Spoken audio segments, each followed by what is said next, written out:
சமாதானம் இருக்குமா? பரிசுத்த ஆவியினால் உண்டாகும் சந்தோஷம் இருக்கு. இது தேவனுடைய ராஜ்யம் இருக்கிற இடத்துலதான் இருக்கு. ஒரு அநாதை இல்லம் ஒண்ணு இருக்கு பரணிபுத்தூர்ல, லிட்டில் டிராப்ஸ் அது பேர். பரணிபுத்தூர் லிட்டில் டிராப்ஸ்ல சைமன் சொல்லி ஒருத்தர் இருக்கிறார். நாங்க போன வருஷம் கிறிஸ்துமஸ்க்காக அங்க போயிருந்தோம். அப்போ இவர் சைமனை சந்திக்கிறதுக்கு வாய்ப்பு கிடைச்சது. இந்த சைமன் என்பவர் முன்னாலே முஸ்லிமா இருந்தார். முஸ்லிமா இருந்து தேவனை ஏற்றுக்கொண்டவர். இன்னைக்கு அவருடைய பொசிஷன் என்னன்னு சொன்னா, அவருடைய சூழ்நிலை என்னன்னு சொன்னா, அவருக்கு யாரும் இல்லை. அவருடைய குடும்பம் அவரை கைவிட்டுருச்சு. அவருக்கு 2 கை விழுந்து போச்சு, 2 காலும் விழுந்து போச்சு. 2 கையும் 2 காலும் விழுந்து போயிட்டா அவரால் என்ன செய்ய முடியும்? ஒண்ணுமே செய்ய முடியாது. அவர் ஒரு வீல் சேர்ல உட்கார வச்சிருக்கிறாங்க.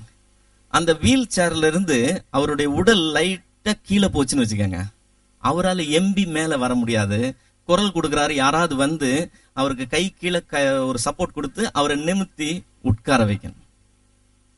அவர் படுக்கணும்னு விருப்பம் போட்டாருன்னா அந்த வீல் சேர்ல இருந்து யாராவது அவரை தூக்கி படுக்க வைக்கணும், கிடத்தணும். படுத்திருக்கிறவரு தனக்கு டாய்லெட் வருது எந்திரிக்கணும்னு சொன்னாக்க யாராவது ஒருத்தர் வந்து அவரை தூக்கணும். இவர் எப்ப பார்த்தாலும் இங்கிருந்து பாத்ரூம் வரைக்கும் தூக்கிட்டு போக முடியாதுன்னு சொல்லி நியூஸ் பேப்பர் வெட்டி வெட்டி அவர்கிட்ட கொடுத்துருக்காங்க. அந்த நியூஸ் பேப்பரை யாராவது ஒருத்தர் விரிச்சு கொடுக்கணும், அவர் அதுலயே டாய்லெட் போவார். அப்புறம் யாராவது அதை மடிச்சு வைக்கிறதுக்கு அவர் காத்திருக்கணும். அவர் வாழ்க்கை எப்படி இருக்கும்னு யோசிச்சு பாருங்க. பொழுது விடிஞ்சு பொழுது போகிற வரைக்கும் காலம் ஓட்டணும். அவர் ஜீவன் போகிற வரைக்கும் அவருடைய சூழ்நிலை எப்படி இருக்குது? அவருக்கு எதிர்காலம் என்னன்னு இருக்கு? அந்த மாதிரி சூழ்நிலையில இருக்கிறவங்க மத்தியில அன்னைக்கு போய் நிற்கும் போது இந்த சைமனை போய் பார்த்தோம்.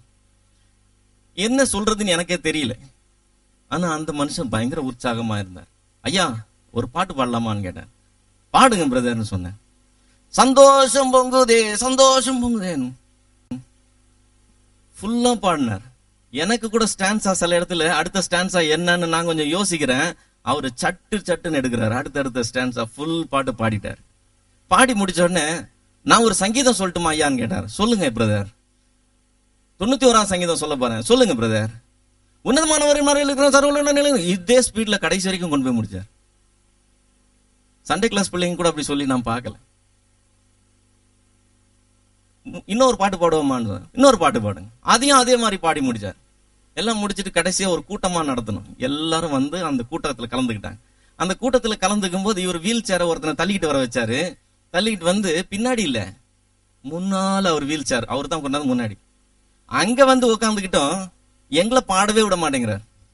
நாங்க போய் நடத்துறதுக்கு நின்னா, ஐயா நான் ஒரு பாட்டு பாட்டுமா, மைக் அவர்கிட்ட கொடுத்துட்டோம். யாரோ ஒருத்தர் மைக் அவருக்கு படி பிடிச்சுக்கிட்டே இருக்கணும். அடுத்த பாட்டு அவர் பாட்டுக்கு பாடிக்கிட்டே இருக்காரு. இந்த சந்தோஷம் எங்க இருந்து வருது? ஒரு சின்ன தலைவலி, வயிற்று வலி, முதுகு வலி வந்துட்டா நம்ம சந்தோஷம் எல்லாம் கரைஞ்சு போகுது. ஏன்னா ஆண்டவரே, ஐயோ எனக்கு எதுவுமே முடியலையே. ஆனா அந்த சைமனுக்கு எங்க இருந்து அந்த சந்தோஷம் வந்துச்சு? எதுவுமே இல்லாத இருக்கிற நேரத்திலையும், எந்த விதமான நம்பிக்கையே இல்லாத நேரத்திலையும், எந்த விதமான ஆதரவு கூட இல்லாத நேரத்திலையும் அந்த எல்லா புத்திக்கும் மேலான தேவ சமாதானம் பூரணமாய் தங்கி இருக்கும். அது பேரு தேவனுடைய ராஜ்யம். அல்லேலூயா. இது எப்படி எனக்குள்ள வரணும்?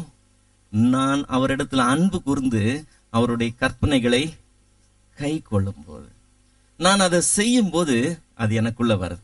இதை நான் தேடணுமா? இதை நான் எப்போ தேடணும்? அதுதான் நாம் முதலாவது தேடணும். நான் எப்படி படிக்கணும், எப்படி வேலைக்கு போகணும், என்ன வேலைக்கு போகணும், எந்த வேலைக்கு போனா நல்லா இருக்கும், யாரை பார்க்கணும். நான் தேட வேண்டியது பிரதானமான காரியம். நான் தேட வேண்டியது முக்கியமான காரியம், முதலாவது தேட வேண்டிய காரியம். இதே வார்த்தையை தேவன் லூக்கா எழுதின சுவிசேஷத்துல வேற மாதிரி சொல்லியிருக்காரு. லூக்கா 12வது அதிகாரம் 30-31 வாசிக்கலாம். லூக்கா 12:30-31. இவைகளை எல்லாம் உலகத்தார் நாடி தேடுகிறார்கள். இவைகள் உங்களுக்கு வேண்டியவைகள் என்று உங்கள் பிதாவானவர் அறிந்திருக்கிறார். தேவனுடைய ராஜ்யத்தையே தேடுங்கள், அப்பொழுது இவைகளெல்லாம் உங்களுக்கு கூட கொடுக்கப்படும். தேவனுடைய ராஜ்யத்தை ஏ தேடுங்கள்னு சொல்லி வேதம் சொல்லுது. தேவன் ஒரு இடத்துல ஏகாரம் சேர்த்திருக்கிறாருன்னு சொன்னா அது ரொம்ப ரொம்ப முக்கியமான வசனம். நீங்க அதை சிகப்பு கலர்ல மையிட்டு கொள்ளுங்க. என்னன்னு சொல்றாரு? எதை தான் தேடணுமா? தேவனுடைய ராஜ்யத்தையே தேடுங்கள்னு சொல்றார். ஹல்லேலூயா. நானே வழியும் சத்தியமும் ஜீவனுமா இருக்கிறேன் இயேசு சொன்னார்னு சொன்னா என்ன அல்லாம வேற வழி இல்லைன்னு அர்த்தம். நான் மாத்திரம்னு சொல்லி அர்த்தம். இங்கே தேவனுடைய ராஜ்யத்தையே தேடுங்கள்னு சொல்றாரு. நீ வேற எதையும் தேடி டைம் வேஸ்ட் பண்ணாத. மீதி எல்லாம் இங்க பூமியில அழிந்து போகிற காரியம். உனக்குள் தேவனுடைய ராஜ்யம் இருக்க வேண்டியது அவசியம்.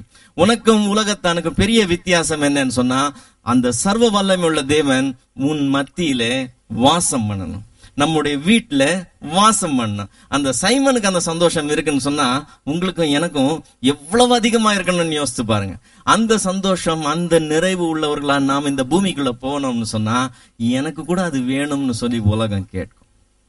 அதனால தான் ஆண்டவர் சொல்றார், மத்தேயு எழுதின சுவிசேஷம் 13வது அதிகாரம் 33வது வசனத்துல, மத்தேயு 13:33,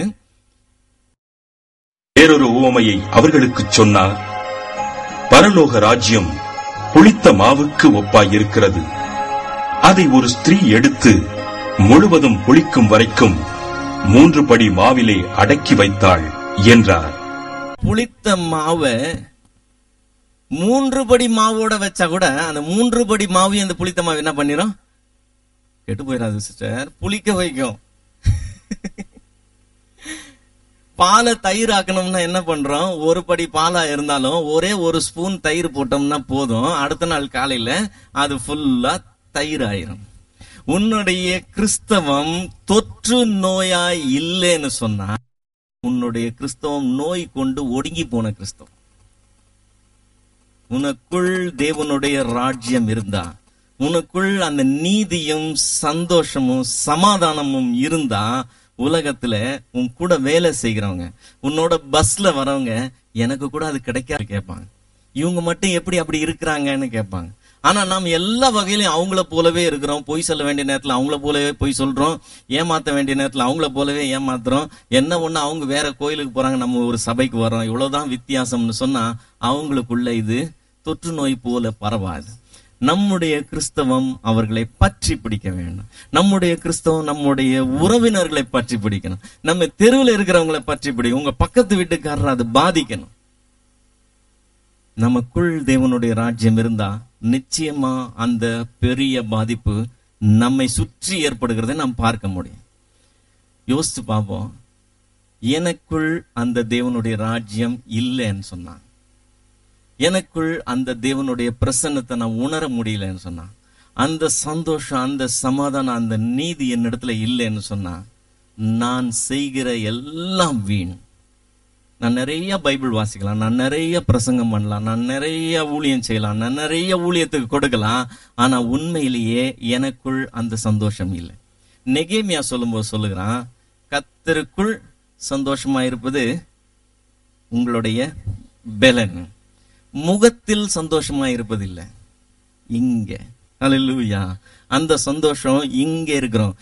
என்னுள்ளம் தேவன் பால் பொங்கி வழியுதே, இயேசுனை ரட்சித்தான் நான் ஆடி பாடுவேன், எவரும் அறியாரே என் உள்ளம் பொங்குதே, என் உள்ளம் பொங்கி பொங்கி பொங்கி பொங்கி வழியுதே, எவரும் அறியாரே என் உள்ளம் பொங்குதே, என் உள்ளம் பொங்கி பொங்கி பொங்கி பொங்கி வழியுதே, என்னுள்ளம் தேவன் பால் பொங்கி வழியுதே, ஓஹோ இயேசுனை ரட்சித்தார் நான் ஆடி பாடுவேன், எவரும் அறியாரே என் உள்ளம் பொங்குதே, என் உள்ளம் பொங்கி பொங்கி பொங்கி பொங்கி பொங்கி பொங்கி பொங்கி பொங்கி வழியுதே, எவரும் அறியாரே என் உள்ளம் பொங்குதே, என் உள்ளம் பொங்கி பொங்கி பொங்கி பொங்கி வழியுதே. இந்த சந்தோஷத்தை உலகம் உங்களை விட்டு எடுத்து போட முடியாது.